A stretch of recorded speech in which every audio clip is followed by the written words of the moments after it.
రాష్ట్రంలో డ్రగ్ వాడకం ఎక్కువగా ఉన్న నేపథ్యంలో ప్రభుత్వం ఎన్నో అవగాహన కార్యక్రమాలు నిర్వహిస్తుందని ఈగల్ టీము ఐజీ రవికృష్ణ తెలిపారు.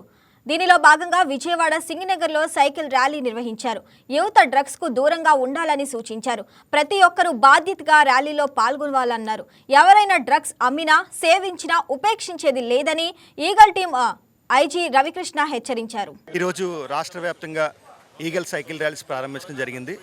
ప్రత్యేకంగా డ్రగ్స్ వద్దు బ్రో అని ఫిట్ ఇండియా మూమెంట్లో భాగంగా ఈ కార్యక్రమం చేపట్టడం జరిగింది. గౌరవ్ డీజీపీ గారు, సిపి విజయవాడ గారు కూడా దీంట్లో విజయవాడలో పాల్గొనడం జరిగింది. ప్రత్యేకంగా వారందరూ కూడా అభినందనలు. ప్రజలందరూ అప్రమత్తంగా ఉండాలి. ఎక్కడ డ్రగ్స్ గంజాయి మీ ప్రాంతంలో ప్రవేశిస్తే 1972కి సమాచారం ఇవ్వాలని ప్రత్యేకంగా విజ్ఞప్తి చేస్తున్నాం. Thank you very much.